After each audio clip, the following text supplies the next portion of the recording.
Hello, welcome to the Geometry Semester 2 Review Packet. We'll jump right into it. You should be trying all of these problems yourself first before you watch anything, especially if you're one of my students. But hopefully you find this helpful.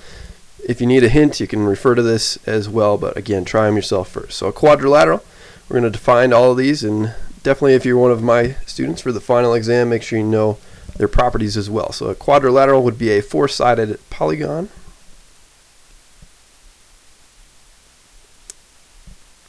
And a parallelogram would be a quadrilateral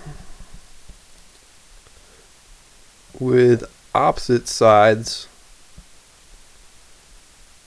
parallel. Both pairs, I should really say here. So both pairs of opposite sides parallel. There are certainly more things that are true about a parallelogram, but that's the definition of it. A rectangle is a quadrilateral, or even better, there are some different ways that would be equivalent to each other to define this. It would be a parallelogram with four right angles. So a rectangle has all the properties of a parallelogram, and it also has four right angles. A rhombus or a rhombi would be a parallelogram with four congruent sides. And a square would be a parallelogram with four right angles and four congruent sides. So it has the properties of both a rectangle and a rhombus. Rhombi is actually plural for rhombus. And then a trapezoid is not a parallelogram, it's a quadrilateral with only one pair of opposite sides parallel. And an isosceles trapezoid is a trapezoid. Oops, there we go. A trapezoid with the non-parallel sides being congruent. So, for instance, like this. These are the non-parallel sides here and here. Those have to be congruent to one another. On to the number one, the numbered problems. We'll be working these out here. So complete each statement about parallelogram A, B, C, D. And AB looks like the format change. That should be is parallel to the format change when I converted this to a Word document. So AB would be congruent to a CD or DC. Parallel, excuse me. DA would be congruent to CB or BC. Could say that either way. CDA, this angle right here, if you connect the dots, it makes that angle. That'd be congruent to this one down here. So angle ABC or CBA would be another correct way to say that. BAC, connecting the dots here, would be congruent to its alternate interior angle over here, DCA. Or ACD would work as well. And EC is going to be congruent to EA. Diagonals in a parallelogram bisect each other. So this one would be congruent to that one. Let's take a look at number 2. For the parallelogram, find the value of x, y, and z. So we know with parallelograms that these two sides would be parallel, these two sides would be parallel. And then we know alternate interior angles are congruent. So not that one. I could put 2 on this one and 2 on this one. I could put 1 on this one and 1 on this one. So looking at that, we also know opposite sides are congruent. That's a property of parallelograms. X would be 120 then. Y would equal alternate interior angle to 35. And Z would be the same as this one. If you add these two, you get 155. So if you've got 25 left out of the 180 for that triangle, that means Z would also equal 25. So those are your answers for number 2. Number 3. We've got finding the values here of x and y that ensures the quadrilateral is a parallelogram. We know opposite sides have to be congruent, and that would have to be the case over here as well. I'm going to start with B because this one's actually a little easier. You could say 5x plus 4 equals 24. If you subtract 4 from both sides, you're left with this. You divide each side by 5, you're left with x equals 4. And then the y value can be found in a like manner. We can add 17 to both sides and we get this. divide both sides by 7, and we'd get y equals 3. Over here, we're going to have a system of equations actually. We've got 3x minus 4y equals 18, and we've got 5x plus y equals 7. So a system of equations here, you could use substitution. You could solve one of these for x or y, take what it equals, plug it back into the other equation, and solve that. You can also use something called elimination that you learned about in Algebra 1. So elimination, if you multiply everything by 4, each piece in the whole equation by 4, let's see what we're left with. We would have, this one I'm not going to change, so 3x minus 4y equals 18.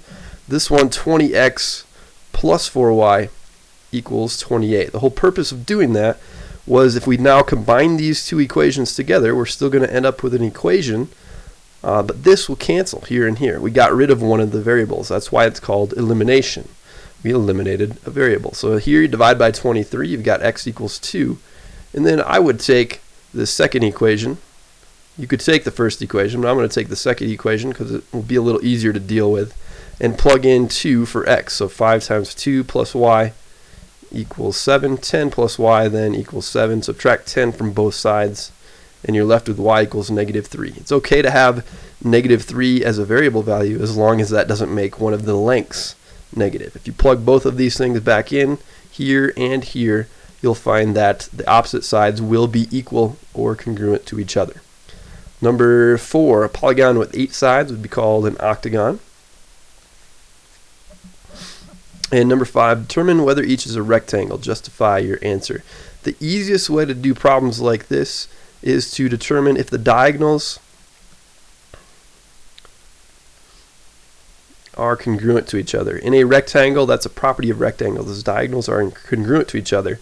So if we were to draw a little sketch of this, 12, 2, I'll just say that's about 12, 2, so there's 12, 2, that'd be J. U would be 12, 8, so a little bit higher than that. M, negative 3, 8, so at the same Y level as U there. And then P, negative 3, 2. There are other ways to go about proving this, but this is really the easiest way. So to prove that's a rectangle, you can show that these diagonals right there are congruent to each other. If we do that, we will have proved it is a rectangle. And so to do that, I just need to show that the distance from P to U is the same as the distance from M to J right there. So if I find MJ, I can do that using the distance formula. MJ, I could also use the Pythagorean theorem if I want to figure out the side lengths, but I'll just use the distance formula here. So M and J, I'm going to do the differences in the x values, so 12 minus negative 3, and square that, plus the differences in the y values. That would be, I'd have to use the same values in the same order as I did with the x's, so 12 minus 8, that would give me the differences in the y's, and squaring that, this would leave me with, this would be 15 squared plus negative 6 squared, which would be equal to the square root of 225 plus 36. And that's going to leave me with, looks like the square root of 261 there. So now if I show UP has the same length, then I will have shown that these are congruent rectangles, or not congruent rectangles, that this is a rectangle, excuse me. So UP, I'll do 2 minus, negative 3, got to start with the, going to start with the x values here, negative 3 minus 12, square that, and then I'd have 2 minus 8, the differences in the y values squared. So looks like I'm ending up with the same thing here, because this is going to be negative 15 squared plus negative 6 squared. So the square root of 225 again plus 36. You've got the square root of 261. So are these congruent? Yes, therefore this is a rectangle. Since these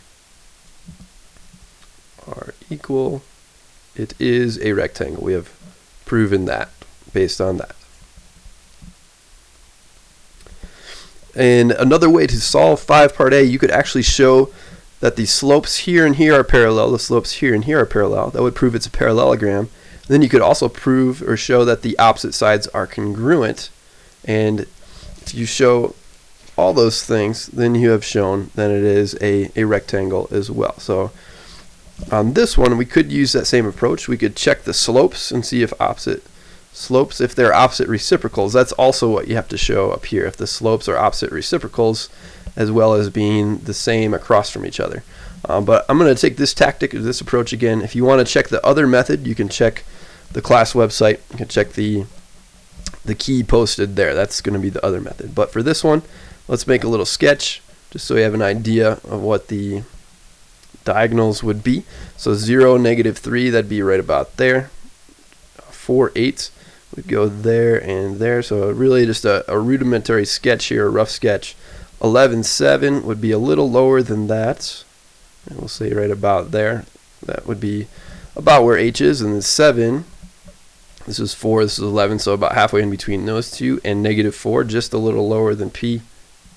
So is that going to be a rectangle? Again, this is not a very well drawn picture there, but is that going to be a rectangle? We would have to show either that opposite slopes are both the same and they're opposite reciprocals, and then also show the opposite sides are congruent, or just check the diagonals here. So I'm going to take that approach, check the diagonals, see if they are congruent. If they're not, then it can't be a rectangle. So if I check that, this would be PH or HP. I'm going to check that and see what that distance is. So I'm going to do differences in the x, 0 minus 11 squared, and then differences in the y's, -3 minus 7 squared. That's going to be -11 squared, which would be 121. And then this would be -10 squared, which would be 100. So this one, I've got the square root of 221 for this length right there. And now I'm going to check that against, this would be RS. And so 4 minus 7, if I do the differences in the x's, differences in the y's would be 8 minus -4. This would be the square roots of, then I'd have -3 squared, that is 9.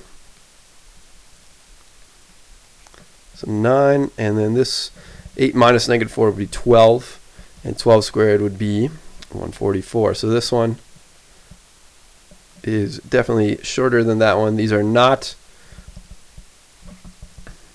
congruent here, so it's not a rectangle. And again, you can check the website, our class website, if you're one of my students, for a different way to prove that. Number 6, what are the sum of the measures of exterior angles of a regular convex octagon?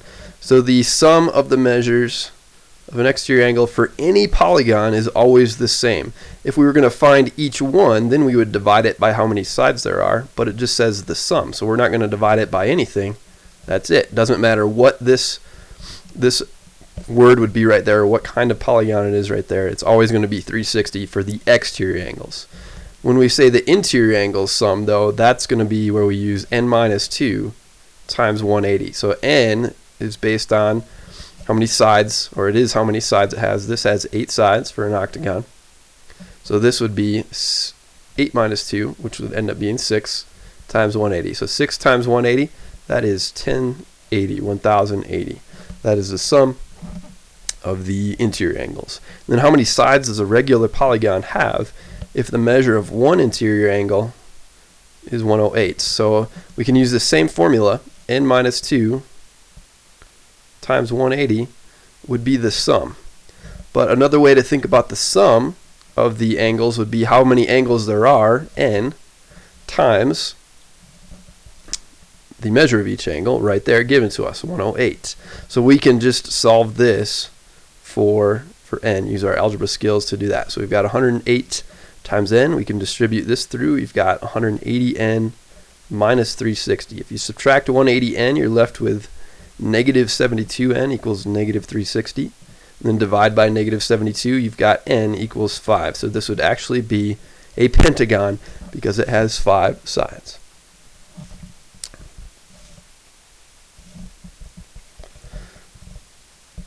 Number 9, the missing coordinates here, the distance from M to the origin, if that's -a from there to there, that would have to be, the distance would be +a.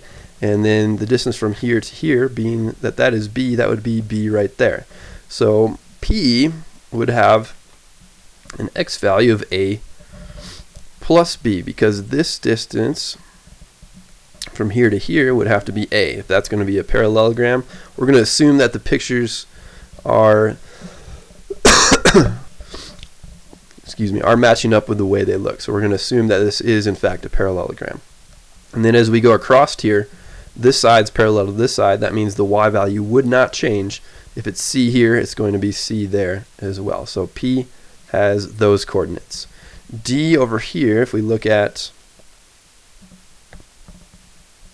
this, if this is a plus 2b all the way from here to here, 2b could be broken up like this and this. That could be b and b. If this is an isosceles trapezoid, again, we're going to assume the way it looks is actually what it is on these ones, and then we would have a left over right there. So if we go from here to here, that's going to be b for the x coordinate, and then we are not given any y coordinates here, so really we could decide on whatever variable we want. I'm going to go with c, but this could be x. I wouldn't call it x because it's going to be a y value, but you could use any variable you wanted to here. And then this one would have the same y value. We'll call it c, so it would remain the consistent or constant with what you have there. And then this would be b plus a or a plus b. From there to there, we would still have another b to add to get to that value right there. So I'll just go with a plus b. You could write b plus a, and that would be correct as well.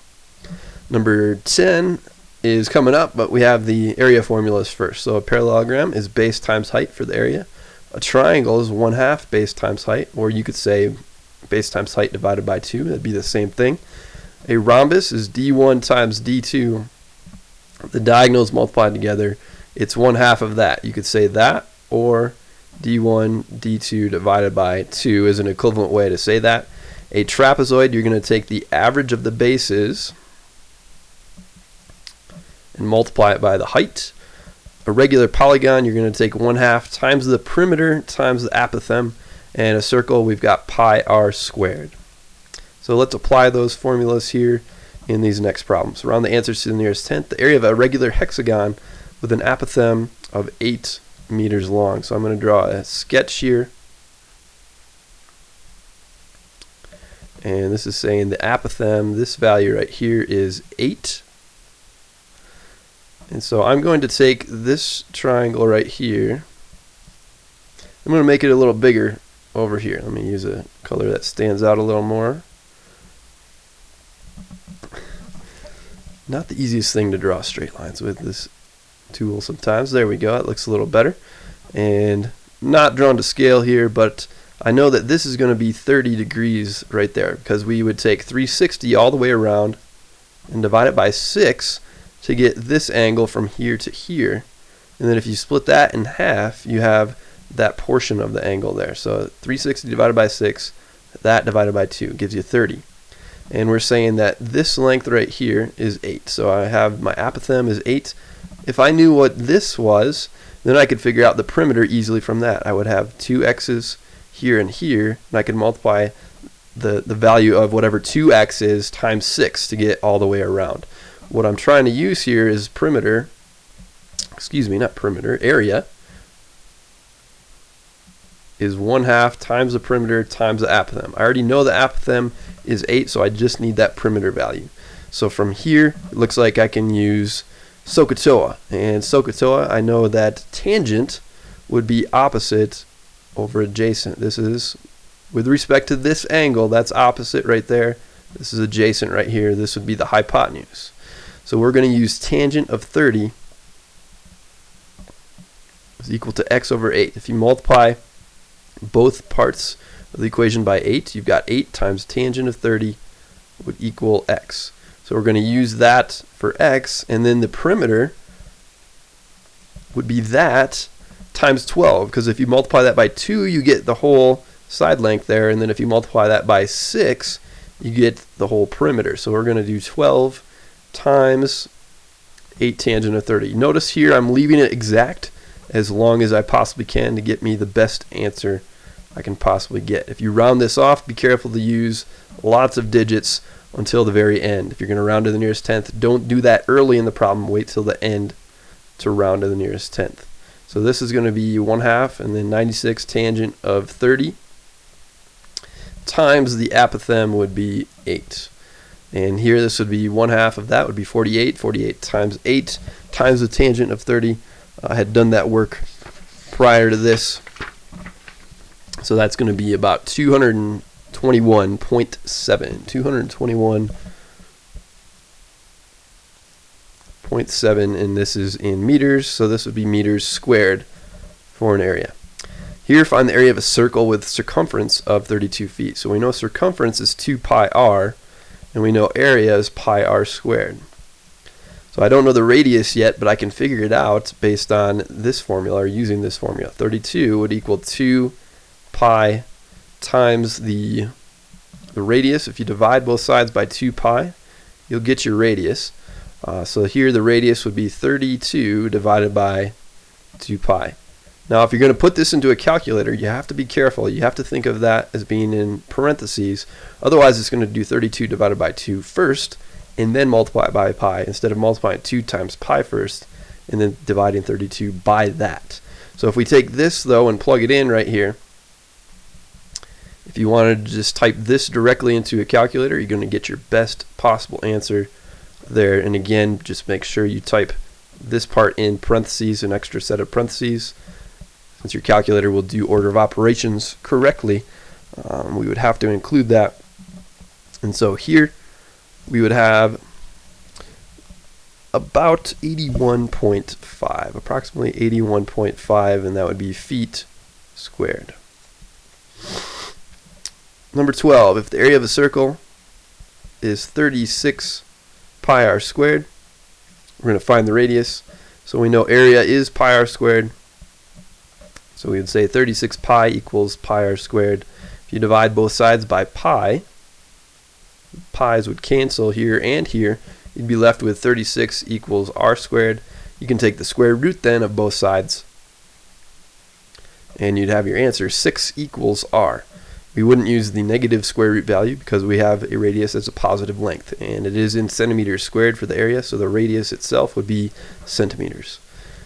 Number 13, if a square has area of 49, we know a square is just a special type of rectangle, so base times height, but both of these are going to be the same. So you can see this, or you can use this as an alternate equation for squares, where S stands for the side. So we have 49 equals side squared, and then from there you can take the square root of both sides, and you've got 7 would be the side length. The perimeter though is going to be, we have 4 sides to a square, so it's going to be 4 times 7. That would be 28, and the units would be yards on this one. Number 14, the length of a rectangle is 4 inches more than the width. So if we draw a picture of that, you could say this is x, and this would be x plus 4. And if that's x plus 4, if it's a rectangle, that opposite side would be congruent, and likewise the opposite side is congruent there. If the perimeter is 56, we know the perimeter would be 2 times the length plus 2 times the width. And if we look at the picture, we can just add them all up. 56 would be x plus x plus x plus 4 plus x plus 4. We would have 56 equals 4x plus 8. Subtract 8 from both sides, and you're left with 48 equals 4x. That would imply, if you divide by 4, that x equals 12, and this would be in inches. And so that one, I shouldn't circle that quite yet, because that's what my value for x is, but this is asking then for the area of the rectangle. So this would be 12 here, and then this would be 16 there. The area is going to be 12, and then times 12 plus 4. So 12 times 16, which is 192, and now that would be inches squared. Number 15, if the diagonals of a rhombus are 6 and 8, if we drew a picture of that, it would look something like this. This would be 8 centimeters, and this would be 6 centimeters right there. Find the area of the rhombus. The area is diagonal 1 times diagonal 2 divided by 2, or 1/2 d1 times d2 is the other way to say that. So we would have 8 times 6 divided by 2, that's 48 divided by 2, which is 24 centimeters squared. 16. A parallelogram has a height that is 1 inch less than the length of the base. So let's draw a parallelogram, and that would be saying that this height, let's call it x. Well, let's actually call the base x. This would be x minus 1 then. So the height would be x minus 1. The area of a parallelogram is 110. We know area of a parallelogram is base times height. So this would be 110 would equal the base x times the height, x minus 1. We'd have 110 equals x squared minus x if we distribute that x through. And then if you subtract 110 from both sides, you're left with what will be a factorable equation. So if you think of the factors of negative 110, that's like an invisible 1 right there. That would add to negative 1. We would get the factors of negative 11 and positive 10. So we'd use those numbers to factor it out. You'd have 0 equals x minus 11 times x plus 10. And then looking here at the picture, x represents a length, so we would want to use 11 and not negative 10 because we can't have negative lengths. So if 11 is what x is, that means the height would be x minus 1, would be 11 minus 1, which would be 10 inches. 17, we've got 6 different pieces. Number 17, finding the area of all of these. We know the area of a rhombus is going to be d1 times d2 over 2.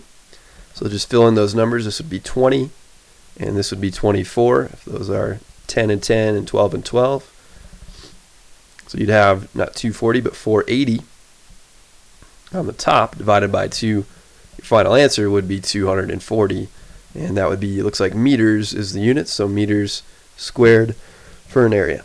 Number 17, part B. If this is 16, we don't know anything about these two angles. We do know it's isosceles, so we could use an isosceles triangle here. We could, we know it's an equilateral triangle even, because this is congruent here all the way around. So we know this is 16 here, we know this is 16 here. And we know that this would be 8 and 8 then. If that's an equilateral triangle, the height would split that in half. So you could use Pythagorean theorem, or you could use SOHCAHTOA to figure out x, which is going to represent our height. So I'm going to use Pythagorean theorem. So x squared plus 8 squared plus x squared would be 16 squared. This would be 64 plus x squared is 256. You have x squared is 192, so x is the square root of 192.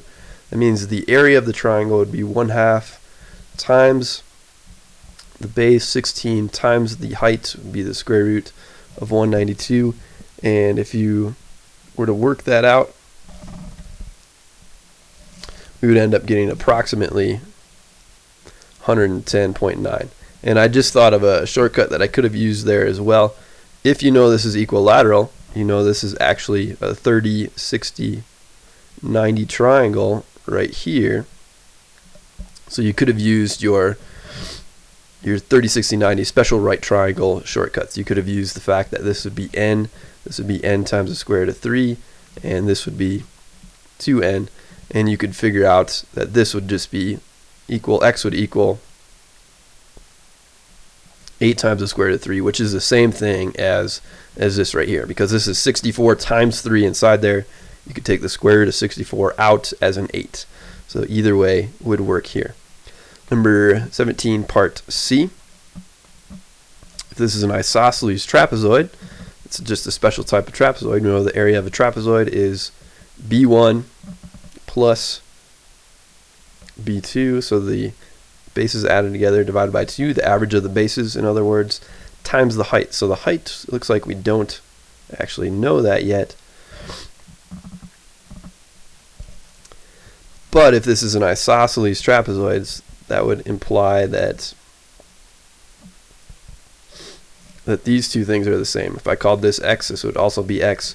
If this is 18 from there to there, or 10 from there to there, you'd have 18 left over here and here. So that means this would be 9, and this would be 9 as well.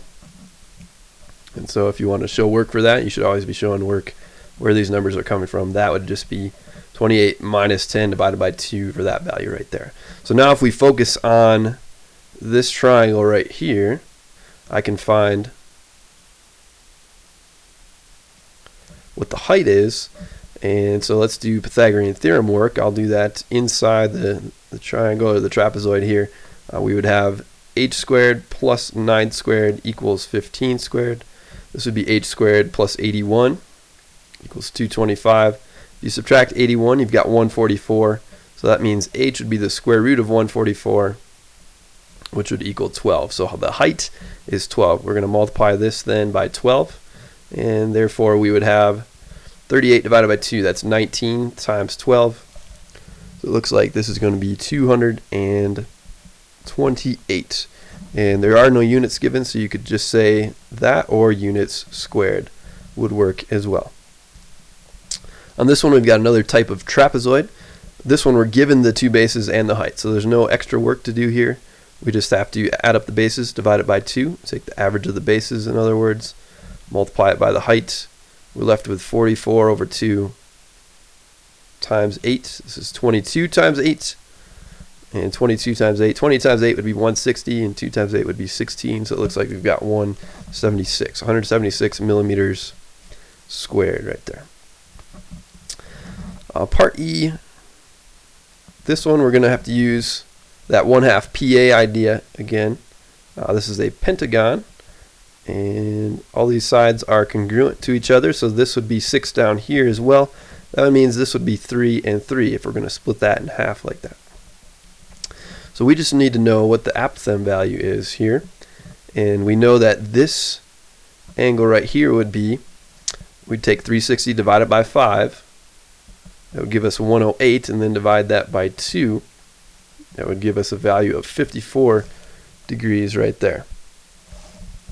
I'm sorry, I'm not saying that right. So this 360 divided by 5 is 72, not 108.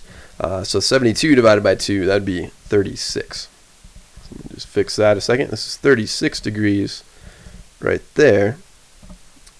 And let me make that a little neater. 36 degrees. There we go, 36 degrees. And so to figure out the apothem, we could use the tangent. Here we would have opposite over adjacent. So the tangent of 36 degrees equals 3 over a. And if we multiply both sides by a, we'd have a times the tangent of 36 equals 3. Then divide both sides by the tangent of 36, and you have your apothem value of that right there. So if we take that as the apothem, the perimeter is easier to figure out on this one.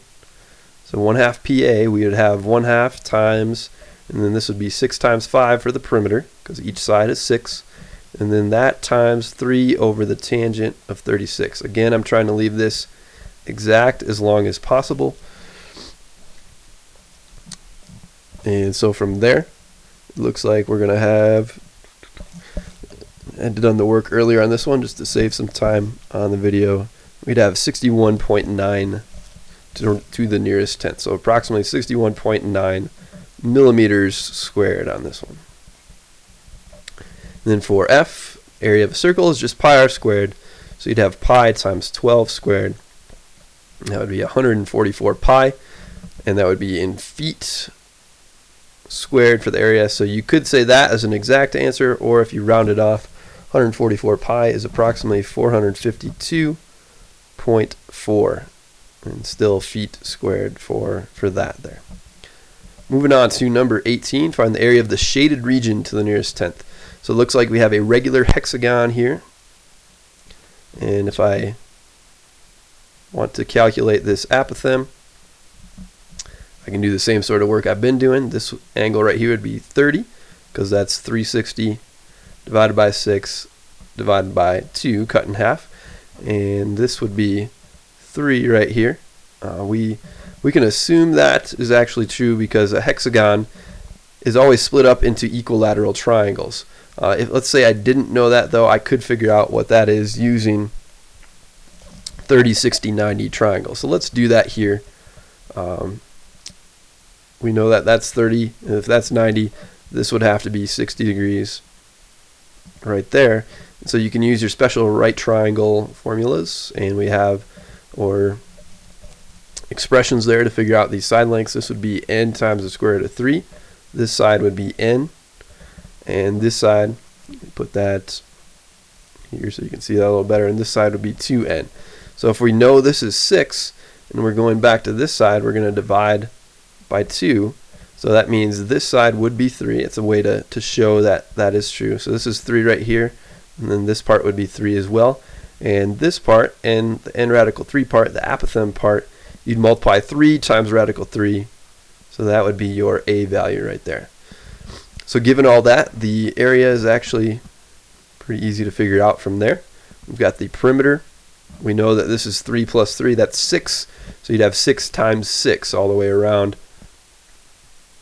And then that times the apothem, 3 times radical 3 for the apothem. This is going to be 1/2 of 36, and then that's 18.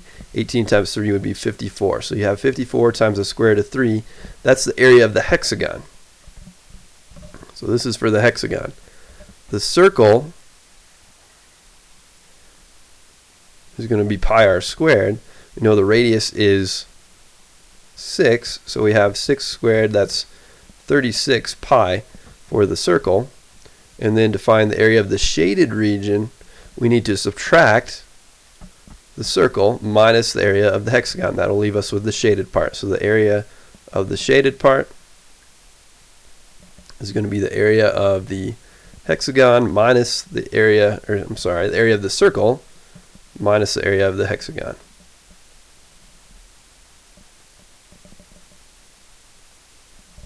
And so that would be 36 pi minus 54 times the square root of 3. Notice I'm leaving it exact as long as I possibly can. And now I would put that into a calculator, round that off to the nearest tenth, and I would end up getting about 19.6 centimeters squared for that. Number 19, find the probability that a point lies in the shaded region. So if you count all these little shaded squares up, you're going to get 48 squares there. And then the shaded, the unshaded part, this is a 10 by 10 square, so there's going to be 100 total. There's going to be 48 shaded, and then you could find the unshaded just by subtracting 100 minus 48. You've got 52 that are unshaded. So the probability is going to equal what you want to happen over the total. You want to get something in the shaded region over the total number of ways that you could pick something. So you'd have 48 over 100. You could reduce that down. It looks like 4 would go into both of those. You'd have 12 over 25. So that would be your answer as a fraction. You could write this as a decimal as well, 0.48. Or you could write this as a percent as well, 48%. Number 20, 21, and so on. We're going to find the lateral area, surface area, and volume of all these solids. So we have to know those formulas. If you're one of my students, you're going to get that formula sheet on the exam, so you don't have to have the formulas memorized, but you do have to know how to use them, that's for sure. So here we have a cube. We could call, I'm going to go the top and the bottom being the base, lateral area for a cube, which is just a special type of prism, is going to be perimeter of the base times the height. And so we've got the perimeter of the base would be 13 times 4. And the height of the prism would be 13. You'd have 52 times 13. And 52 times 13, well, 50 times 13, we could figure it out and do that. And 2 plus 13 would get 676. Or 2 times 13, you get 676 for the lateral area. And this would be 676. There's no units given, so you could just say units squared, or you could just leave it blank. So 676 units squared. Surface area of a prism is lateral area plus the two bases. You left those out if you didn't add the two bases with lateral area. We're going to add them here with surface area. So we have 676 plus 2 times 13 squared. This would be 676. This would be 169. 169 times 2. Oh, what is that going to end up being? Having one of those moments. 300, and then 19 times 2 would be 38. So 338. If I add those together, it looks like I'm going to get 1014. So 1014 would be my answer there. 1014 units squared still, and then the volume of a prism is just the area of the base times the height. So this would be 13 times 13 times 13. They're all the same in this case. 13 cubed is 2,197. So this is my answer there, 2,197 units cubed for volume.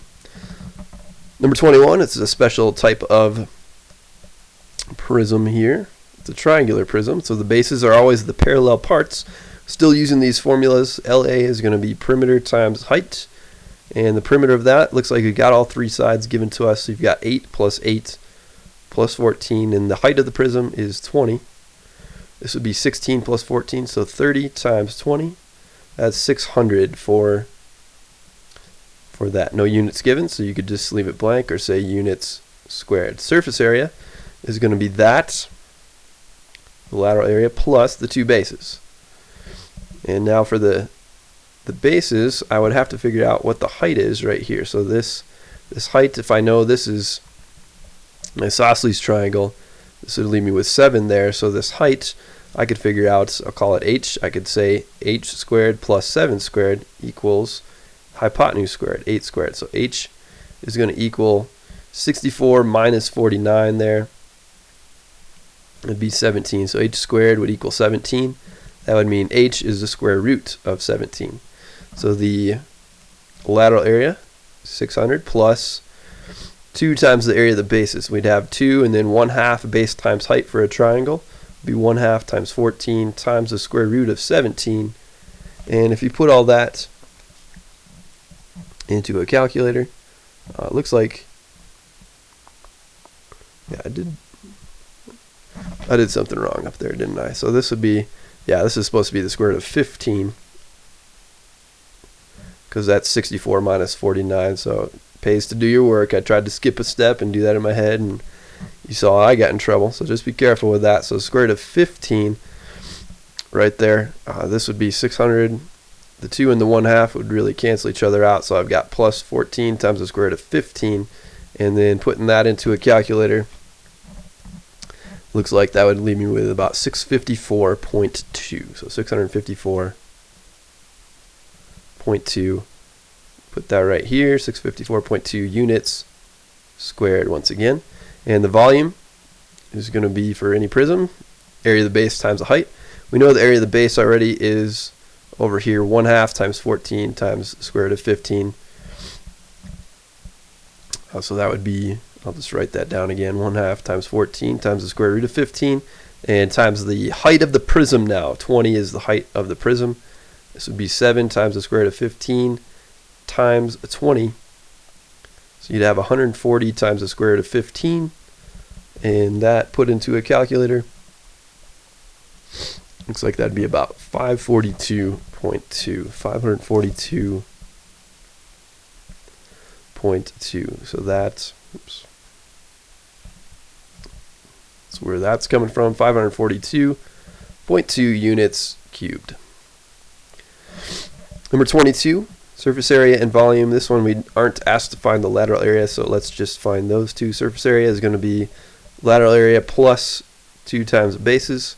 And here you could take your pick. I'm going to use the top and the bottom, but left and the right are parallel, front and back are parallel. You could use any of those.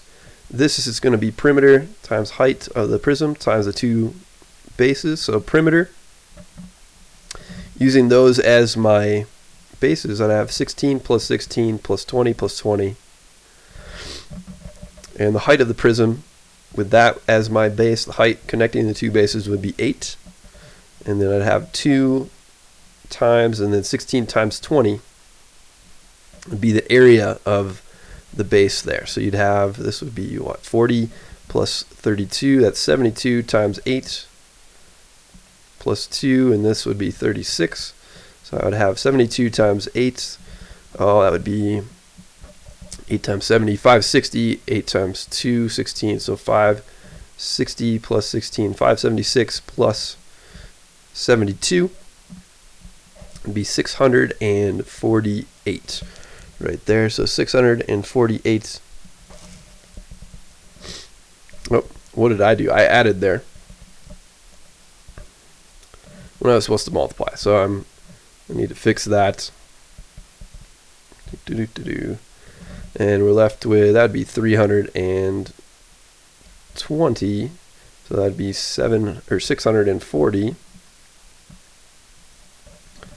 Which means this would be 1,216. There we go. So 1216, no units given.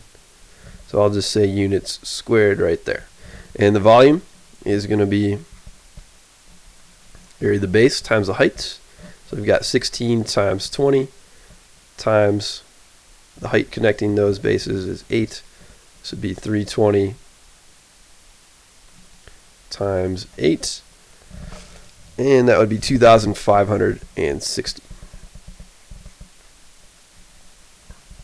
And that would be units cubed. Whatever your units are would be cubed on that one.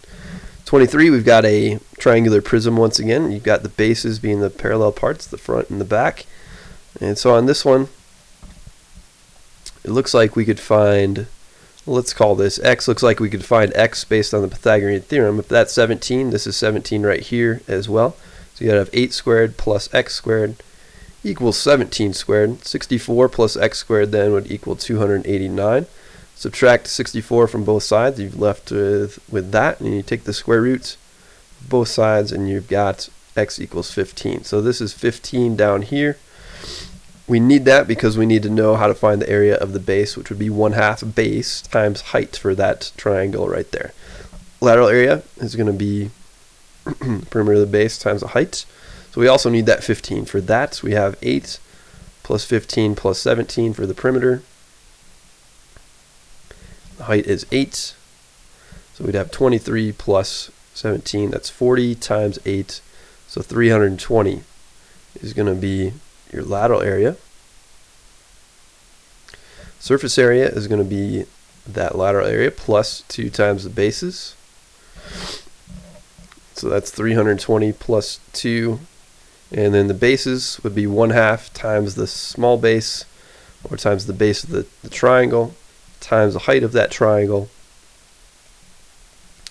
And this would be 2 times 1/2 would be 1. 1 times 15, 15. 15 times 8 would be 120. So we'd have 440.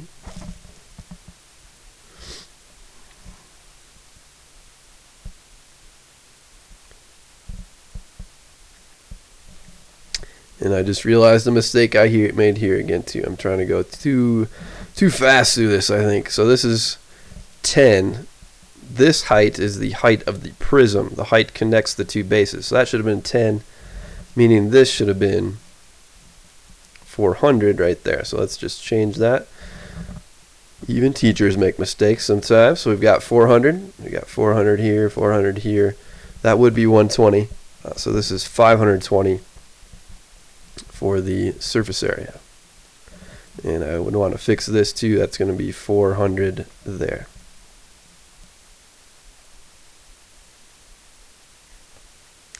And then the volume, base times height. Area of the base, we're using this again, 1/2 times 15 times 8. And then that times the height. This is the height of the prism, which is 10. So height of the prism, 10. We've got 1/2 of 15 times 8. That's half of 120, which is 60. So we've got 60 times 10. That is 600 for that answer. 600 units cubed. 24, lateral area, surface area, and volume for a cylinder. Lateral area of the cylinder, you're taking the perimeter times the height, but the perimeter is 2 pi r. It's a circumference, in other words. So circumference times height is the same as perimeter times height for a cylinder. So we have 2 pi r times h. 2 pi times 7 would be the circumference, times the height of the cylinder would be 11. We'd have 14 times 11, which is 154 pi. Ends up being about 483.8. So this would be to the nearest tenth, rounded off there, 483.8 0.8. Again, no units given, so we could just say units squared, seeing it's an area. Surface area is going to be that lateral area plus 2 bases, which would be the bases here are circles, so 2 pi r squared. You've got, I'm going to use the exact value for right now, 154. And then plus 2 times pi times 7 squared. If you put all that into a calculator, you'll get approximately 791.6. So about 791.6 right there.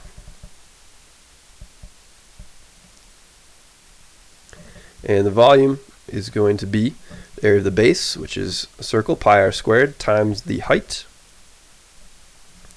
You got pi times 7 squared times the height is 11. It's 49 times 11 times pi. Put all that into a calculator. You're going to get 1693.3 approximately.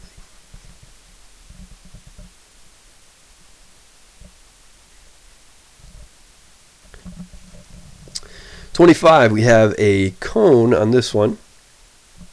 It looks like we don't know the height of this cone yet. We will need to figure that out. If we take a look at this blue triangle right here, the whole thing being 22 would mean that that part right there is 11, which would be the radius of this circle and of this cone. So we would have 11 squared. I'm going to call this the height since that's what it is. So plus h squared is 25 squared. This would be 121 plus h squared equals 625. I'm thinking of 15 squared there.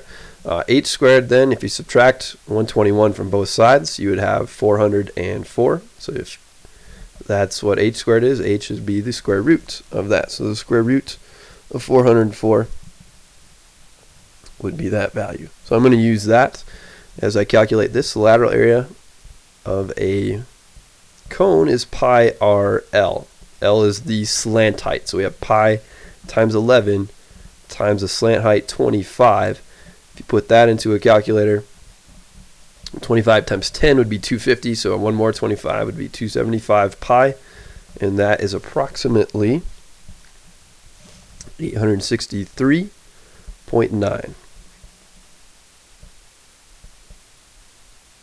And that would be units squared right there. Surface area is going to be that lateral area plus the area of the base. There's only one base on this one, and that's going to be pi r squared. With a cone, you have 2 bases, so you do 2b, 2 pi r squared, but here we're just going to do 1 pi r squared. So we've got 275 pi plus pi r squared. Pi times 22 is the diameter, so 22, half of that is 11. There we go. Pi times 11 squared. That's what we want. So we have 275 pi plus 121 pi. And it looks like that would be 696 pi. And you round that off in a calculator, and you're going to end up getting about 1244, it looks like. So 0.0 rounded off. 1244.0 units squared once again. And then the volume of that you have for the volume of a cone, that is, I'm drawing a blank. What was that again? The volume of a cone, that's right. We have 1/3 pi r squared times the height. So it's 1/3 of what you would get with a cylinder would be what could fill up the cone. Excuse me. Still getting over being sick a little bit. Still got that cough going. A little congestion, so sorry about that. We've got 11 squared, and then times the height we knew was square root of 404. Put all that into a calculator, and you're going to get approximately 2,844.7, it looks like. So 2,844.7. That would be units cubed right there. Now we've got another prism down here. This one is a trapezoidal prism. The base is going to be this part and this part. The parallel parts are the bases on this one. We're going to have to use the Pythagorean theorem a couple times If I go with this being x and this being y, I'm going to solve for x and y first over here. If I know that this is 11, I know then that this is 11. So x I can figure out using 7 squared plus x squared equals 11 squared. It's 49 plus x squared equals 121. If you subtract 49 from both sides, what are we left with that? If we subtracted 50, that'd be 71, so subtracting 49 would be 72. That means x would be the square root of 72. And if you approximated that, which I won't do for now, but you'd get about 8.485. For y, same sort of thing works. If this is 7, I know that that would have to be 7. And so I have y squared plus 7 squared equals 10 squared on this one. You'd have 49 here, you'd have 100 here. That means y squared would be 51. If you subtract 49 from both sides, that means y would equal the square root of 51. And so if that's the case, I know that this, which I'll call B2, that would equal 20 minus x minus y. So minus the square root of 72 minus the square root of 51. And if you put that all into a calculator, I'm going to use 3 digits for this right now. So we'd have about 4.325. I had done that, or 75, excuse me, 4.375. Had done that work earlier. So this base is approximately 4.375. That's that value right there. So why do we do all that? Well, we need to find the lateral area now, and the lateral area is the perimeter of the base times the height. So the perimeter we can find out by taking, we knew this whole thing was 20, so 20 plus, and then keep going around, 11 for that side, plus then this, we have 4.375. I know it looks a lot longer than that, but again, you can't trust the way the picture looks in geometry. You have to trust the information in the picture. And I've got one more side to add to that, so plus 10, that's the perimeter. And the height connecting those two bases would be 12. And if you put all that into a calculator, I had done that work earlier here, and looks like we would get about 544.5, so approximately 544.5. And sure, I'll box that in. So 544.5, this would be units squared. Surface area is going to equal that lateral area plus the two bases. So we've got 544.5 for that lateral area plus the area of the two bases would be 2, and this is a trapezoid, so we'd do the average of the bases, 20 plus 4.375 divided by 2. That'd be the average of the bases, and then that times the height of the trapezoid is 7. Put all of this into a calculator and you're going to get your answer. That's approximately 715.1. And that would be units squared once again.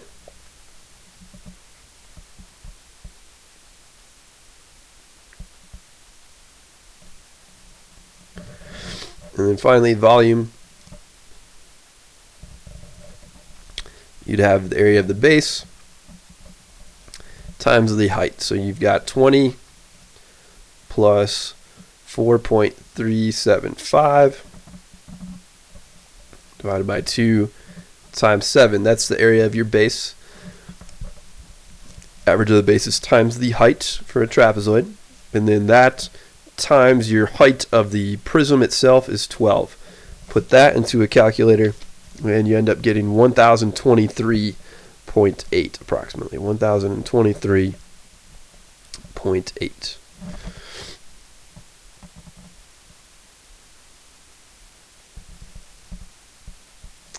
And once again, being a volume, that would be in units cubed. So last but not least here, I think this is last but not least. Nope, we still got a few more. Okay.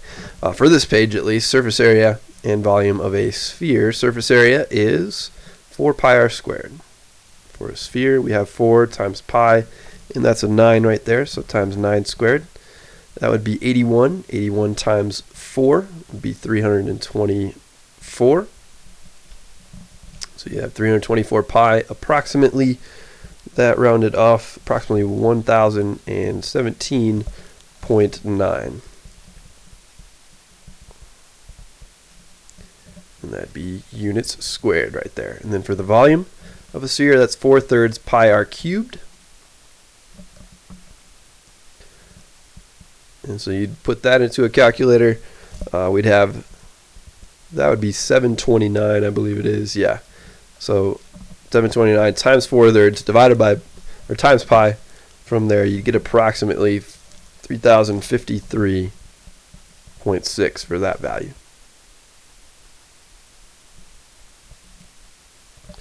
And that would be in units cubed. 28, you have a hemisphere. So for a hemisphere, the surface area is going to be 4 pi r squared, but we're going to have to divide that by 2. But we have an extra base. We have an extra circle showing right there. So you've got 2 pi r squared for the bottom part, but then an extra pi r squared right there. So really that ends up being 3 pi r squared. So 3 times pi, and then if that is 20, the diameter, the radius, would be 10. So this would imply the radius is 10, and we would have 10 squared, 100, so it's 100 times 3, 300 pi. That's approximately 300 times pi. So 300 times about 3.14159.265 and some change, and that's, we have 942.5. Again, I had done the calculator work before this, so I'm just referring to that to expedite the process on this video. So we've got that. You should be using your calculator to double check these answers and making sure that you know how to get those, especially if you're one of my students. You know how to get those on the exam itself. The volume is going to be, now instead of 4/3 pi r squared, we have half of that, 4/3 pi r cubed, I mean. So 4/3 pi r cubed. Half of that, put that into a calculator, 10 cubed here, and this is approximately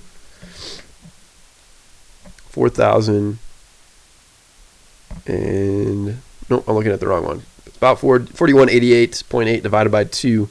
So if you divide that by 2, you get about this, 2094.4.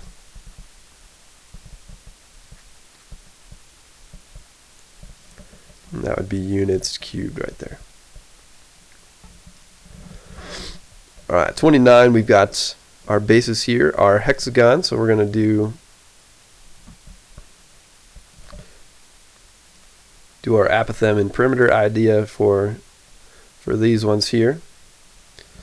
If this is 6, I'm going to use a shortcut on this one, and this is a valid shortcut for my class. We've talked about this, that if you have a hexagon, that can be split up into 6 equilateral triangles. So if this is 6, that would be 6, and this would also be 6. So you would just need to find what this apothem is right here. We know that this is going to be 30 once again, because you have 360 divided by 6 split in half divided by 2, so 30 degrees for that angle. So if you're doing your apothem work, you'd have, this would be 3 right here. You'd have the tangent of 30 degrees would equal opposite 3 over a.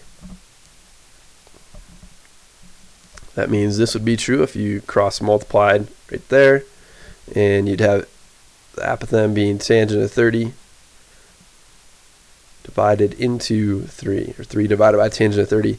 You could also use the 1, 2 rad 3 idea. So that's another way to think about this. If I did that, this would be my 1 part, my 2 part would be here. This would be my radical 3 part. So I could do n times radical 3, 3 times radical 3 would be equal to what you see right there. So all that work behind us now, we would have the lateral area being the perimeter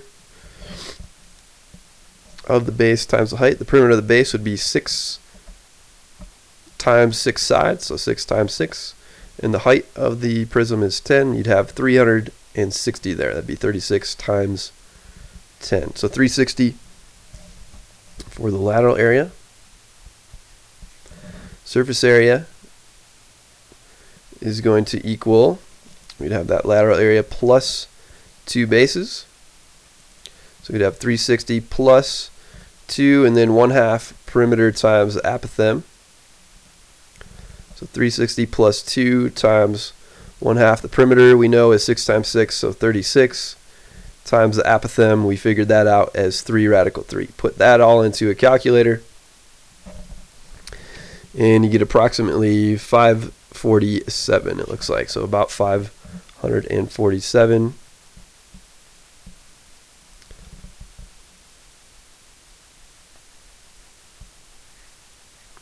And the volume is going to be, I'll try to do that work up here. The volume is area of the base times the height. And the area of the base, we've done that right here, that work already. So it's just 1/2 times the perimeter times the apothem.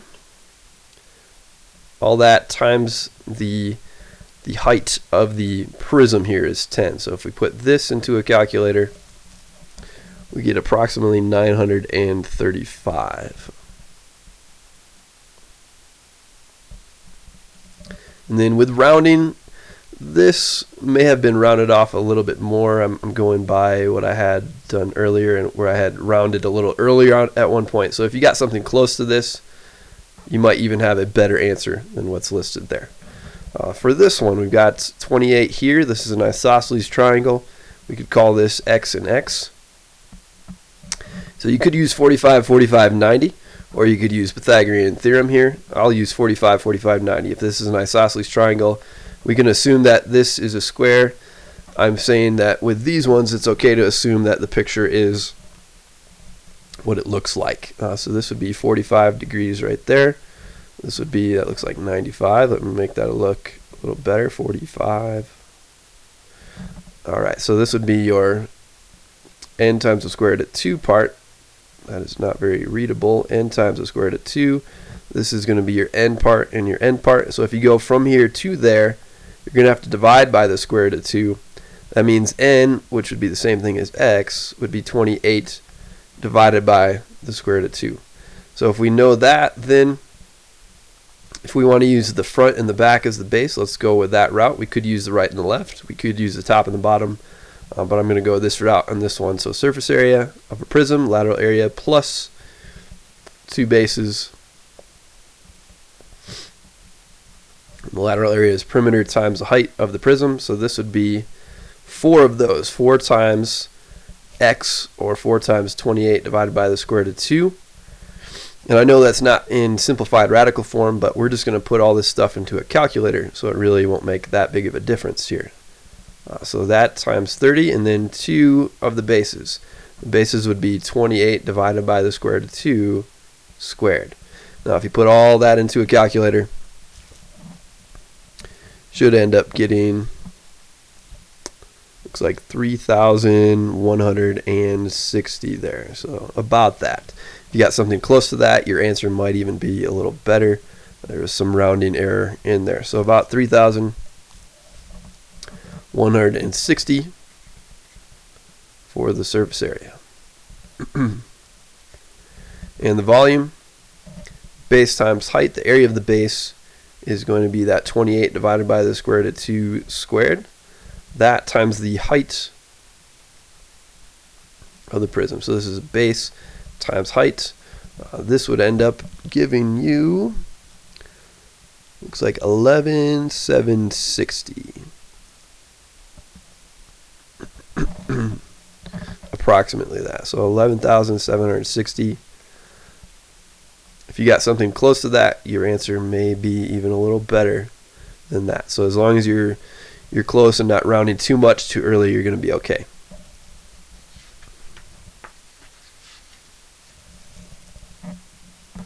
Number 31, we have the lateral area here is going to be the, excuse me, not that,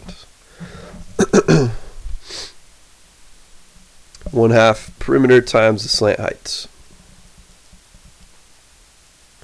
we look at this here, that is going to be our slant height. We'd have to calculate that. We know that that would be 5 right there. So my slant height squared, that'd be the hypotenuse right here, would equal 5 squared plus 8 squared.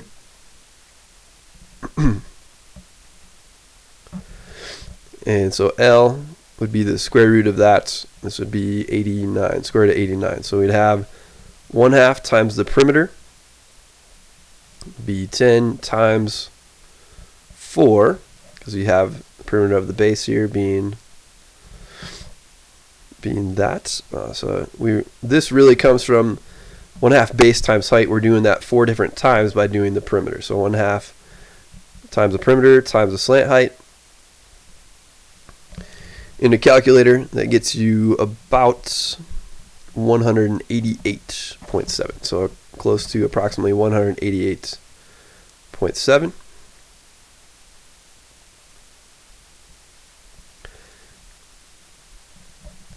The surface area is going to be that lateral area plus a base. You have the base right there being a square, so you're going to have 188.7 plus 10 squared. So plus 100, that's going to be about 288.7.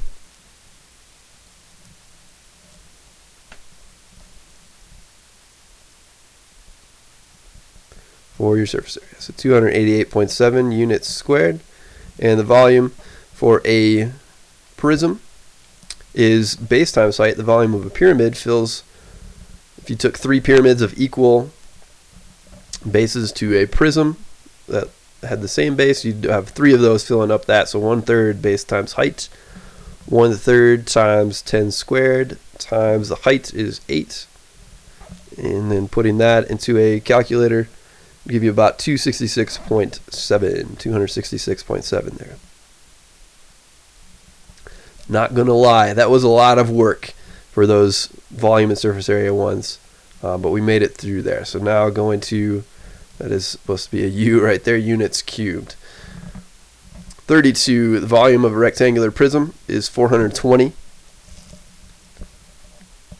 meters cubed. If the base is 21 meters squared, what is the height? So the volume of a prism is area of the base times the height.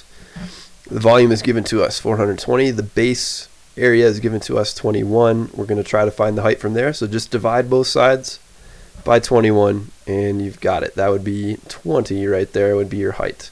And this would be meters cubed here is what we're starting with. So height would be just the distance. That'd be meters. Here, the area of a great circle within a sphere.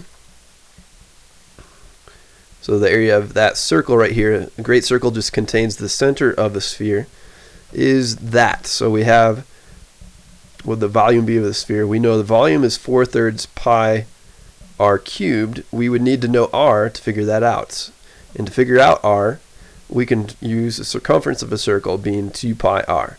So we know the circumference is going to be the same as what the great circle circumference would be right there. So 200.96 would be 2 pi times r. If you divide it by 2 pi, you're going to have your radius. Don't forget to put this in parentheses if you're putting that into a calculator.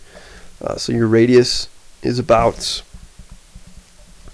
7.998, close to that. And if you put that in over here, your volume 4/3 times pi times 7.998 cubed, you get approximately 2,143.0 meters, not meters, inches cubed. Number 34, the circumference of a great circle within a sphere. So same sort of idea here is 37.68. So if we find the radius by doing this, that'll allow us to get the radius. So divide by 2 pi. Don't forget to put that in parentheses here. Otherwise it will divide by 2 and then multiply by pi instead of dividing by 2 times pi. And so we would have the radius here is about 3.997. We take that and we plug it in, 4/3 pi r cubed. Be 4/3 times pi times 3.997 cubed. So approximately 903.4 inches cubed there. Moving on to number, I guess it's not a number, so the next one, the next part. This I'm going to sketch. It said to do constructions. We had done that in class. You should know how to do that, but the medians, you would just use if you were allowed to use a ruler and a protractor, you could do it that way too. Appropriate markings name the point of concurrency here. So medians connect the midpoints to opposite sides. This is going to be a rough sketch here. I'm not going to get out my straight line tools just so we can get through this as efficiently as possible here. So these would have to be drawn on the picture. That point right here, remember, it's peanut butter can always be in my cookies and Oreos. Peanut butter can always be in my cookies and Oreos. So we've got peanut butter can, perpendicular bisectors will be circumcenter. So I'll put that over here. Angle bisectors is in center. That'll go with this one. Medians goes with centroid. And altitudes goes with the orthocenter. So that'll be what that one ends up being. So orthocenter down here. Perpendicular bisectors, we would find the midpoints here and here and then draw perpendicular lines through there. And we do that with each side. So you'd find the midpoint here, you'd draw a perpendicular segment from there and do the same thing, find the midpoint there, draw a perpendicular segment through there.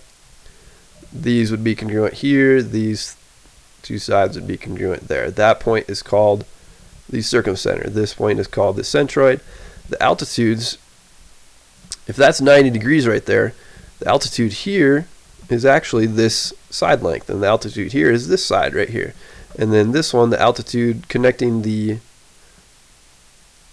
opposite side in a perpendicular fashion to the opposite vertex would be there. So this one, the orthocenter, ends up being right there. And for angle bisectors, we make sure we split those angles in half. So here has to be congruent to there. And if you split that angle in half, it looks like there and there. And then split this angle in half. Again, these are pretty rough sketches here. Oh boy, that's a really rough sketch right there. So we'd say this angle is congruent to this one, and that point right there would be the incenter. 35. Ln is an angle bisector. Angle LPN is 19. So right here, 19x minus 24. Angle PLM, the whole thing, is 13x minus 33. LNM, this one right here,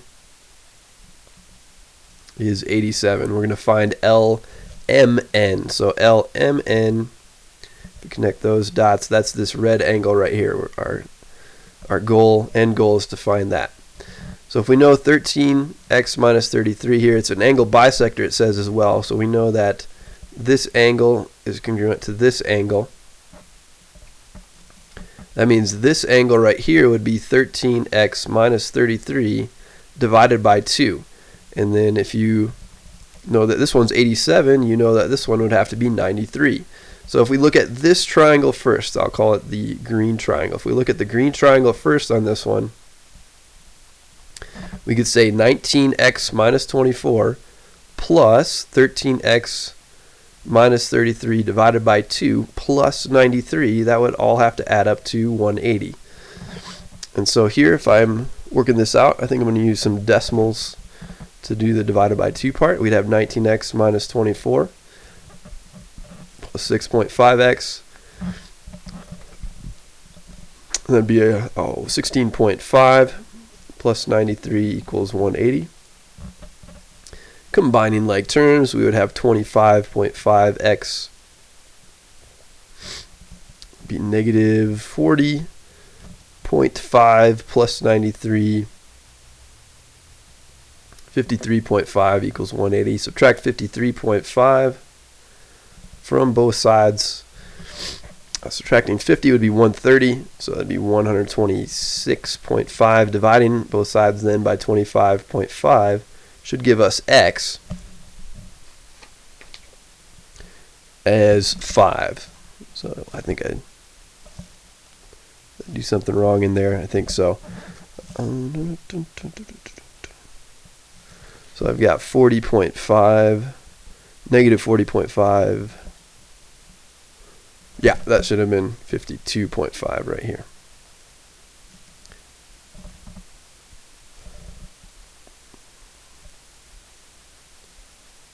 So just referring back to my notes that I had from earlier, trying to do as much in my head as I can, but calculator sometimes my mental math, after going at this for however many minutes I've been doing this, it's starting to wane a little bit.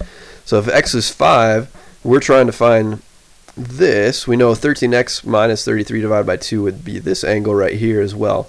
So we could say that 13 times 5 minus 33 over 2, that's this one, plus this one, which is 87, plus whatever LNM is, or LMN is, would have to equal 180.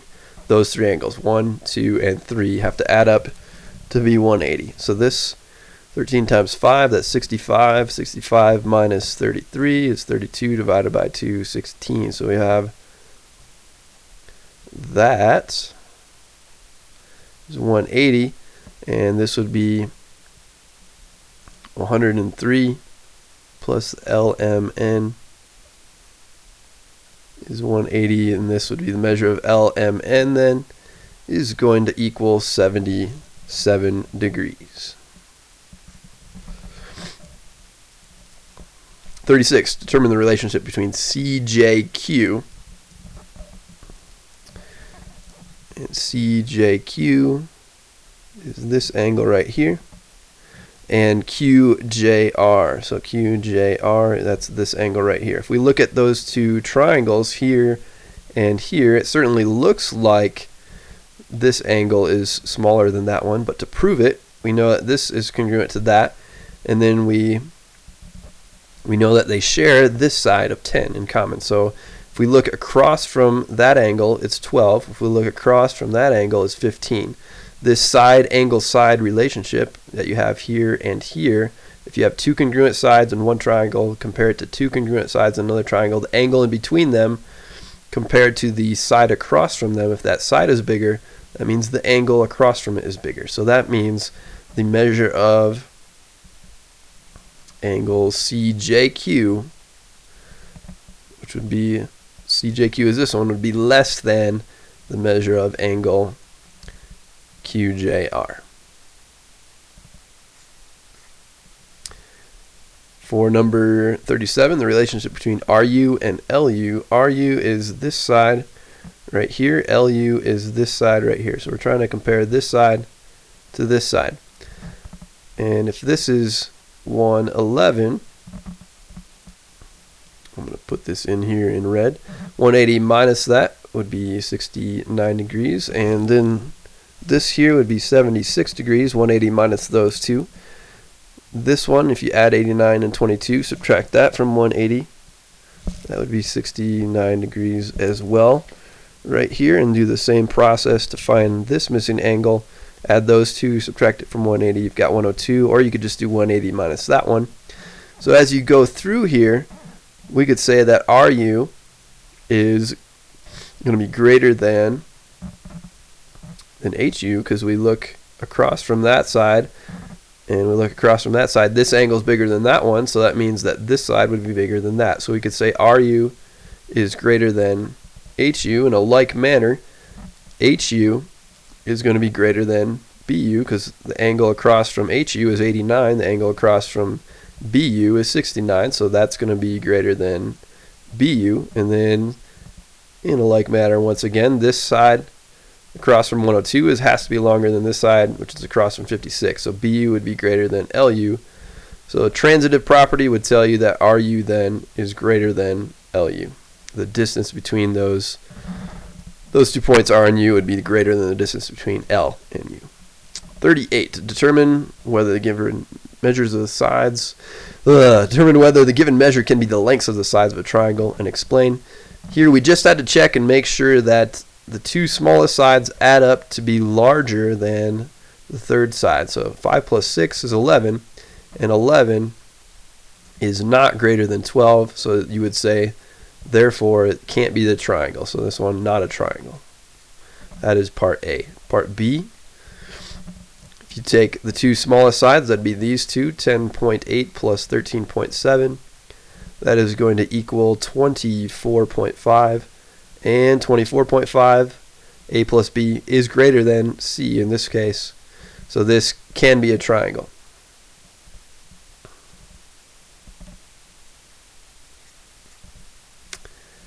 Number 39.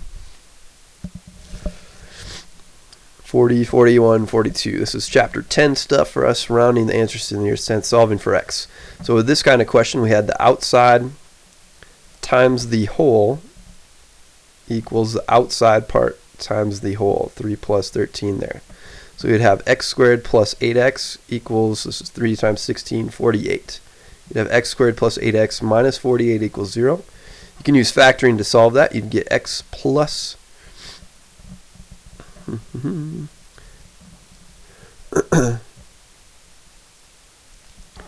x plus 12 and x minus 4 would be your factors. This one would be negative 12.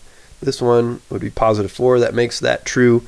And x represents just a straight up length there, so it's not x plus or minus anything. So x could not be negative. This would be your answer. 4 is it. No rounding necessary. Same sort of thing works here. So outside times the whole is 10 in both cases. Outside times the whole, 10 times 10. That's not going to equal x. This is just how I'm setting this up. So 10 times 10, or 10 squared, would equal 5 outside times the whole, 5 plus x. So 100 equals 25 plus 5x on this one. Subtract 25, you have that, and divide by 5, and you have 15 equals x in that case. Number 41, with these kinds of problems, we've got the angle is equal to 1/2 of the big arc that it intercepts right here, 100, minus the small arc that it intercepts, 15. So 1/2 of 100 minus x. Multiply both sides by 2, you have this. And then subtract 100, you've got this. And divide by -1, you have x equals 70. On this one, when we have segments crossing on the interior of a triangle, we can just multiply the parts. So 5.8, there, times 3.2 would equal 2.2 times x. And working that out, we've got 2.2x over here would equal 18.56. So divide both sides by 2.2. This is going to get you x is approximately 8.4. 43, here you can use the Pythagorean theorem. We'll call this y since x is already here. 8 squared plus y squared equals 17 squared. This is 64 plus y squared equals 289. If you subtract 64 from both sides, you're left with that, which means y equals 15 if you take the square root both sides there. And then if you have an exterior point tangent to 2 points on a circle, this is congruent to that. That's the theorem that we learned. So y equals x, that means 15 equals x. On this next one, if this is 6 and this is x, we're trying to figure out x. We know that this is a radius, this is also a radius. That would be 6 as well here. And if this is tangent to these points, we know that this would have to be perpendicular and this would have to be perpendicular. So you've got 6 here, you've got x here. And we know based on the information in the picture, this would have to be here congruent to this side here. And let's see, we also know based on the information in the picture, we'd have to have some right angles there. If those are 3 right angles, this would have to be right there as well. So we can really think of this, I'm just taking this and expanding it out here. This would be 6, and these two would be congruent to each other, so you'd have x there. You could do 6 squared plus 6 squared equals x squared. This is 36 plus 36 equals x squared. 72 equals x squared. Square root of both sides, and you've got, this would really be the same thing as 36 times 2 equals x, so you could take out 36 as a 6, and if you round that off to the nearest tenth, you got about 8.5.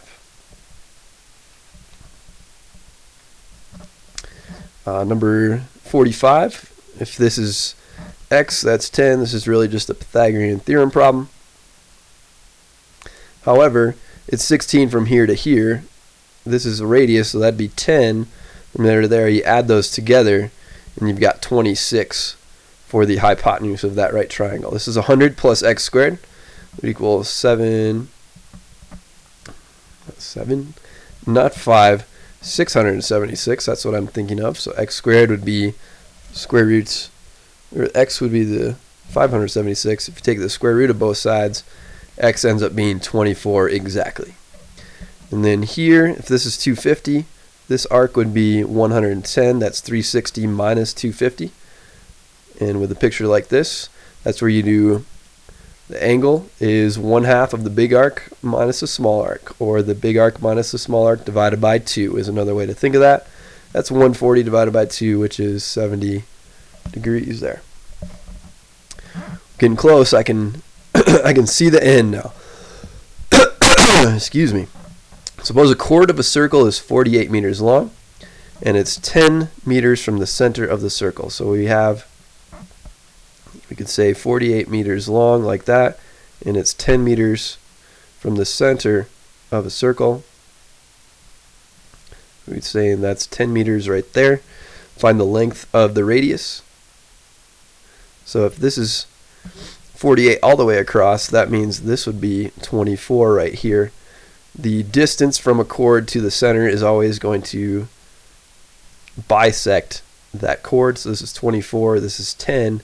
So really we're thinking about a right triangle like this. This is 10, 24, and then the radius we can solve like that. So we have 10 squared plus 24 squared equals r squared. These numbers look familiar. We just used these numbers on the last one. So we have r squared. This would be 676. If you take the square root of both sides, 26 would be what r is, and that is in meters. All right, with 48, if the diameter is 4, that would imply that the radius is 2. So you could either use circumference, remember, is pi d, or circumference is 2 pi r. So either way you do this, you're going to get the right answer. You could do pi times 4, or you could do 2 times pi times 2. Both get you the same answer of 4 pi, which is approximately 12.6. And that is in inches. And then your last page is close. We got a couple more pages here. Find the radius of a circle whose circumference is that. So circumference is 2 pi r. It's 25.3 is 2 pi r. Divide both sides by 2 pi. You got your radius is about 4.0. Again, don't forget to put this into parentheses if you're going to put that into a calculator. An equation of a circle with a center there. The equation of any circle is x minus h squared plus y minus k squared equals r squared. If the diameter is 12, that means the radius is 6. And then this is your h and k right here and right here. So x minus h would become x minus negative 3 would be x plus 3. And y minus k, you'd have y minus 4. And then the radius squared, r squared, would be 36. Radius and coordinates of the center of a circle here. This is like saying x minus 3 squared plus y minus 0 squared equals 5 squared. So the radius is going to be 5. It's a square root of 25 there. And then the center, hk, is the center. That center is going to be H is that value right here after the negative. K is that value right there after the negative or minus sign. So you have 3, 0 for the center of that circle. 52. Consider this. This should say circle T. If the measure of QTP is 80 degrees, measure of PTU is 70 degrees, UT is 7, so this length right there is 7 centimeters, it says. PR and QS are diameters, so we know they go through the center of the circle. We can assume that T is the center. We're going to find the measure of all of these. The measure of arc PQ, this is a central angle being 80. It always matches up with the arc that it intercepts, so this would equal 80 degrees right there. So I could label that right there. QTR, if I know this is 70, this is 70. QTR would be that angle right there. If this is 80 right there, then this is a diameter. That means you'd have 100 left over right there. So the measure of RTQ would be 100 degrees. And the length of arc US, so this length right here, if this is 7 and this is 100, this would have to be 80, either by a linear pair here and here or vertical angles here and here. If you know that's 80 and that's 70, you have 30 degrees left over for that, because this is 180 from all the way from there to there. This is 150. This is 180 minus 80 plus 70 added together. The length of the arc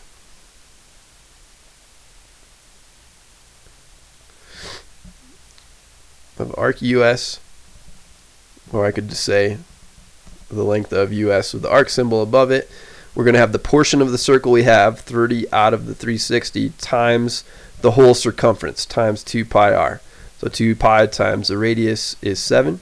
This would be, looks like 1 out of 12 times 14 pi. So you have 14 pi over 2, which would be the same thing as 7 pi over 6. And it looks like that is approximately 3.7 centimeters.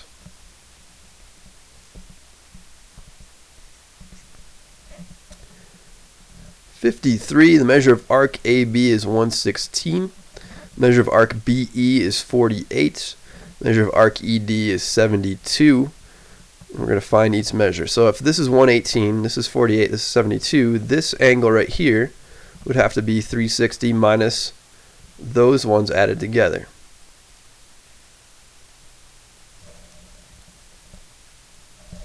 And so that would be 236 is the sum of those, so that is going to be 124 degrees for that arc right there. Even though that looks a lot bigger than this one, we'll trust the information in the picture there. So the measure of ABD, that's an inscribed angle with respect to this arc that it intercepts. We're going to do 124 divided by 2, that is 62 degrees. ACB, we look at this angle right here, that and its vertical angle intercept 72 and 116. So when you have that sort of thing going on, we're going to take the average of the two intercepted arcs with the angle itself and its vertical angle. So take those two, add them up, divide by 2, and it ends up being 94 degrees right there. The measure of BAE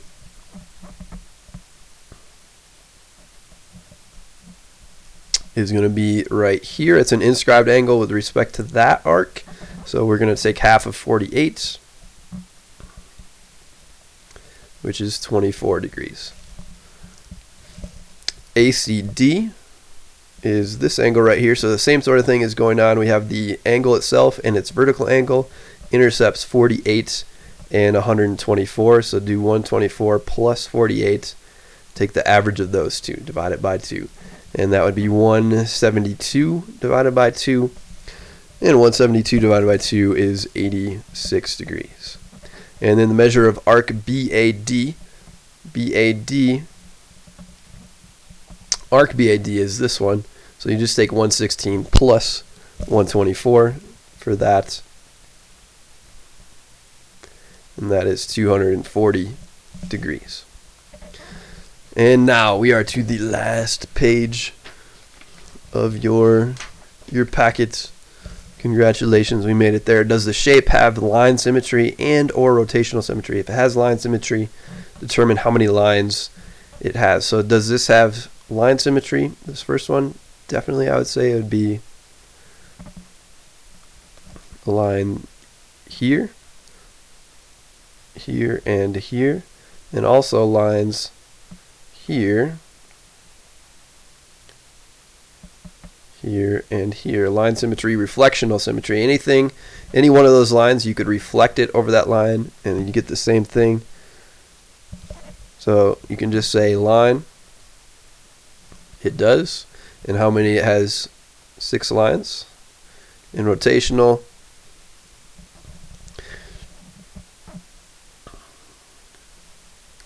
has that as well. Every 60 degrees, you could turn it 60 degrees and it would look exactly like what you started with.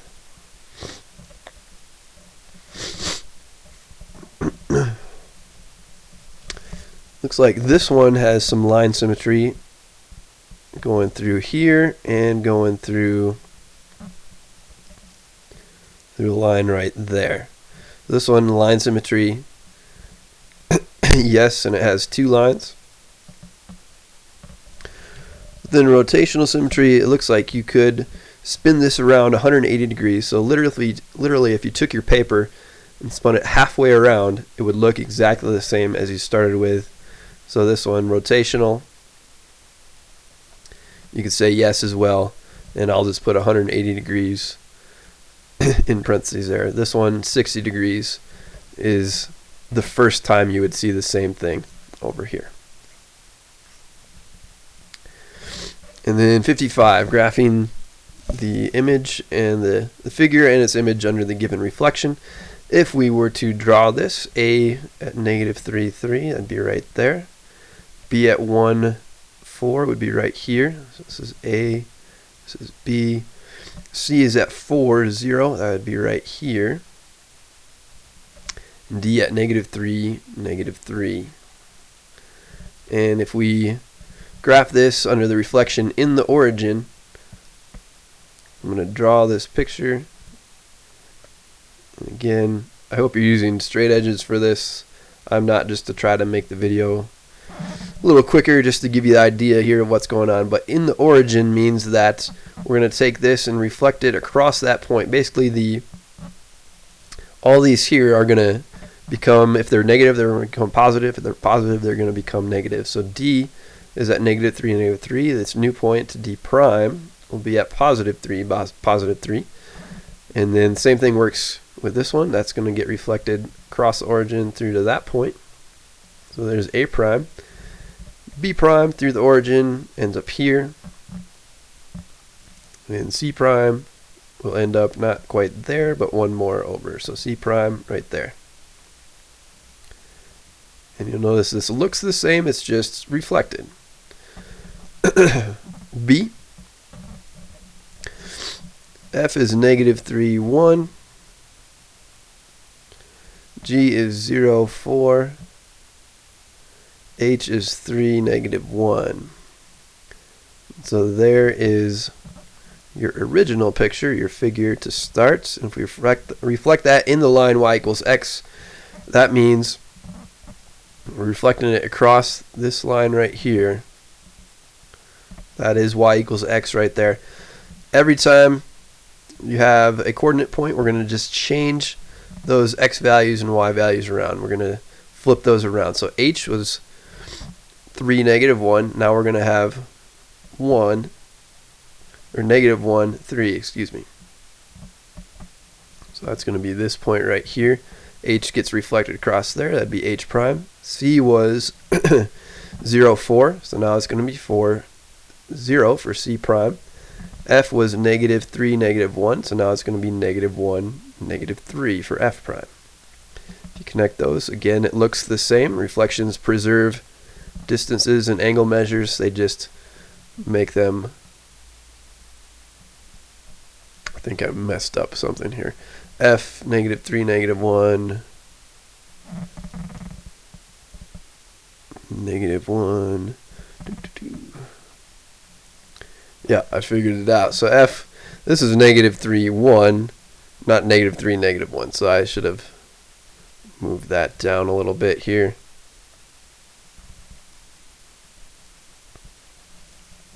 So -3, 1, 2, 3, -1. Do that in blue. This is f. That looks a little better because these triangles should look the same, just one flipped over the other there. I could connect these lines a little better. Let me try to do that. These points. That looks a little better. All right. 55C, QRST with these vertices in the x-axis. So -3, 2. It's right there. -1, 4. 1, 2, 3, 4 is right there. 2, 1 over 2 up 1 is right there. That's S. And 0, -1. It's right there. We're calling that T. So this looks like that to start. And if we're reflecting it in the x-axis, this is the x-axis, so every point gets reflected across that. This would be your S prime. This would be your T prime. This would be 1, 2, 3, 4 away from there, so R prime would be down here. And then Q is 2 away, so there is Q prime there. Connecting those, it looks like that reflected across the, the x-axis.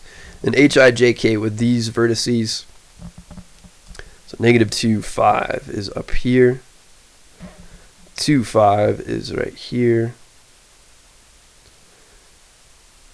J, -4, -1 is right there. -4, 3 is right here for K. And we're reflecting that one in the y-axis now. So here's the y-axis.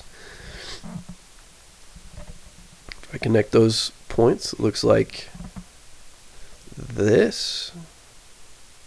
And if I reflect in the y-axis, everything gets reflected across this line. So your H prime will be the same as I, and your I prime will be the same as H. K prime will end up being over here. And J prime is right there.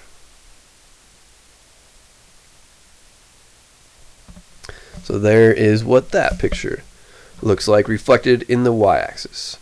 And 56, graph each translation image. So PQR with these vertices, -2, -4, 1, 2, 3, 4, right there is P. Q is -1, 2, so Q is right here. Not Q prime, but Q. And R is 2, 1, so 2, 1 right there.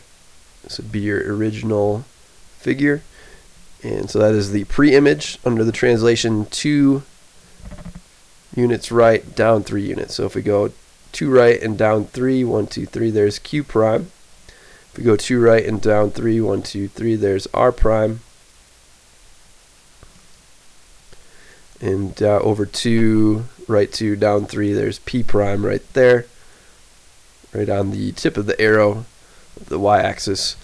That would be Q prime, R prime, P prime, or P prime, Q prime, R prime. And then finally, SQUR with these vertices, 0, 2,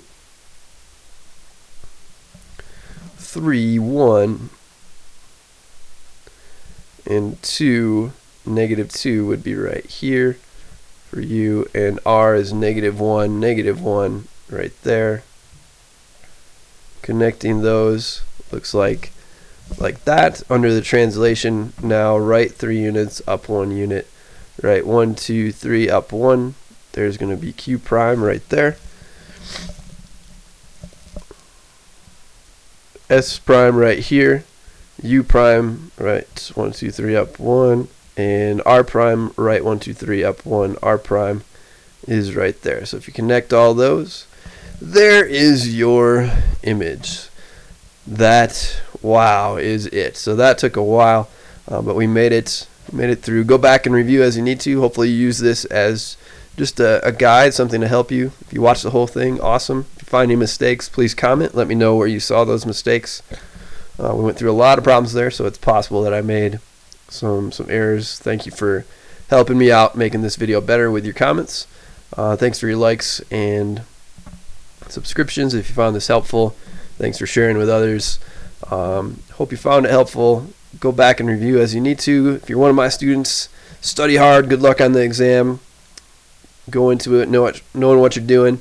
I think this will be a little tougher than the exam itself, in my opinion, but hopefully you know everything here. You can do everything here. Hope you have a great day, and I'll catch you later for another video.